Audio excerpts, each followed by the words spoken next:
Hi ಎಲ್ರಿಗೂ ಗೌಡ್ರ ಅಡುಗೆ ಚಾನಲ್ಗೆ ಎಲ್ರಿಗೂ ಸ್ವಾಗತ. ಏನಿವತ್ತು ಬೋಂಡ ತೋರಿಸ್ತಾ ಇದ್ದೀನಿ ಅಂತನಾ? ಹೌದು, ಬೋಂಡಾನೇ. ಅಂದರೆ ಸ್ವಲ್ಪ ಡಿಫ್ರೆಂಟಾಗಿ, ಸ್ವಲ್ಪ ಪಕೋಡ ಥರ ಇರುತ್ತೆ, ತುಂಬ ಟೇಸ್ಟಿಯಾಗಿರುತ್ತೆ, ತುಂಬ ಕ್ರಿಸ್ಪಿಯಾಗೂ ಕೂಡ ಇರುತ್ತೆ. ಬನ್ನಿ ಹೇಗೆ ಮಾಡೋದು ಅಂತ ಇವಾಗ ನಾನು ಹಿಂಗೆ ಹೇಳ್ಕೊಡ್ತಾ ಇದ್ದೀನಿ. ತುಂಬಾ ಡಿಫ್ರೆಂಟಾಗಿರುತ್ತೆ. ಅದಕ್ಕೆ ಬೇಕಾಗಿರೋ ಇಂಗ್ರೀಡಿಯೆಂಟ್ಸ್ ಏನಂದರೆ, ನಾನಿಲ್ಲಿ ಒಂದು 3-4 ಈರುಳ್ಳಿ ತೊಗೊಂಡಿದ್ದೀನಿ, ದಪ್ಪ ಈರುಳ್ಳಿ. ಆ್ಯಂಡ್ ಇಲ್ಲಿ ನಾನು ಜೀರಿಗೆ ತೊಗೊಂಡಿದ್ದೀನಿ, ಸ್ವಲ್ಪ ಖಾರದ ಪುಡಿ. ಇಲ್ಲಿ ನಾನು ಮಿಕ್ಸ್ಡ್ ಸೊಪ್ಪುಗಳು ಯೂಸ್ ಮಾಡ್ತಾಯಿದ್ದೀನಿ, ಕೊತ್ತಂಬರಿ, ಸಬ್ಬಕ್ಕಿ ಸೊಪ್ಪು, ಇನ್ನೂ ಬೇರೆ ಬೇರೆ ಥರ. ನೀವು ಬೇಕಾದ್ರೆ ಬರೀ ಸಬ್ಬಕ್ಕಿ ಸೊಪ್ಪು ಕೂಡ ಯೂಸ್ ಮಾಡ್ಬೋದು. ಹಾಗೆ ಇಲ್ಲಿ ಕರಿಬೇವು, ಮೆಣಸಿನ್ಕಾಯಿ ಆ್ಯಂಡ್ ಅಕ್ಕಿ ಹಸಿಟ್ಟು, ರವೆ, ಕಡಲೆ ಹಸಿಟ್ಟು ಮತ್ತು ರುಚಿಗೆ ತಕ್ಕಷ್ಟು ಉಪ್ಪು, ಕರಿಯೋದಕ್ಕೆ ಬೇಕಾಗಿರೋದು ಎಣ್ಣೆ ಅಷ್ಟೇ. ಬನ್ನಿ ಇವಾಗ ಹೇಗೆ ಮಾಡೋದು ಅಂತ ಹೇಳ್ಕೊಡ್ತಾ ಇದ್ದೀನಿ. ಮೊದಲು ಒಂದು ಬೌಲ್ ತೊಗೊಂಡು ಅದಕ್ಕೆ ನಾನು 3-4 ದಪ್ಪ ಸೈಜ್ ಈರುಳ್ಳಿ ತೊಗೊಂಡಿದ್ನಲ್ಲ ಅದನ್ನು ಹಾಕೊತಿದ್ದೀನಿ, ಚಿಕ್ಕ ಚಿಕ್ಕದಾಗಿ ಕಟ್ ಮಾಡಿ.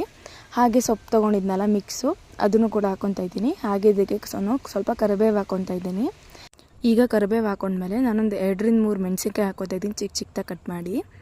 ಹಾಗೆ ಇಲ್ಲಿ ನಾನೊಂದು 1/2 ಟೇಬಲ್ ಸ್ಪೂನಷ್ಟು ಜೀರಿಗೆ ಹಾಕ್ಕೊತಾ ಇದ್ದೀನಿ.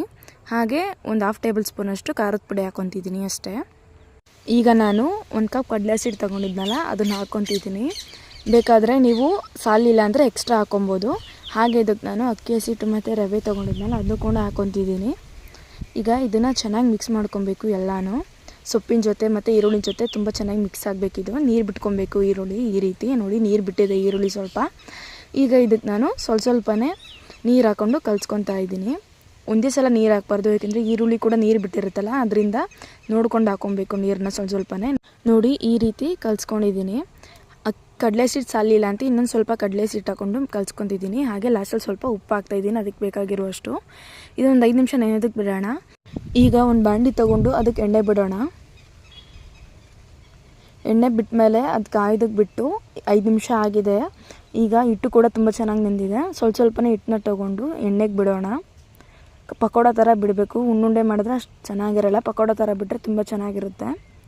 ನೋಡಿ ಒಂದು ಸಲ ತಿರುಗಿಸ್ಕೊಬೇಕು ಇದನ್ನು. ನೋಡಿ ಈ ರೀತಿ ಕಲರ್ ಚೇಂಜ್ ಆದಮೇಲೆ ಎತ್ಬಿಡಬೇಕು ಎಣ್ಣೆಯಿಂದ, ಇಲ್ಲಾಂದರೆ ಸೀದೋಗ್ಬಿಡುತ್ತೆ. ಇದನ್ನು ಒಂದು ಪ್ಲೇಟ್ಗೆ ಹಾಕ್ಕೊತಾ ಇದ್ದೀನಿ. ನೋಡಿ ಒಳಗಡೆ ಕೂಡ ತುಂಬ ಚೆನ್ನಾಗಿ ಬಂದಿದೆ, ತುಂಬ ಕ್ರಿಸ್ಪಿಯಾಗೂ ಇದೆ. ಎಲ್ಲ ಈ ಥರ ಮಾಡ್ಕೊಂಡಿದ್ದೀನಿ.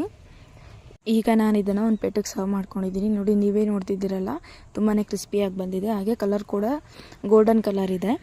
ತುಂಬಾ ಈಸಿ ಆ್ಯಂಡ್ ಸಿಂಪಲ್. ನೀವು ಕೂಡ ಮನೇಲಿ ಒಂದ್ಸಲ ಟ್ರೈ ಮಾಡಿ. ಇನ್ನು ಹೆಚ್ಚಿನ ವೀಡಿಯೋಗಾಗಿ ನನ್ನ ಚಾನಲ್ನ ಸಬ್ಸ್ಕ್ರೈಬ್ ಮಾಡ್ಕೊಳ್ಳಿ, ಲೈಕ್ ಮಾಡಿ, ಶೇರ್ ಮಾಡಿ. Thank you.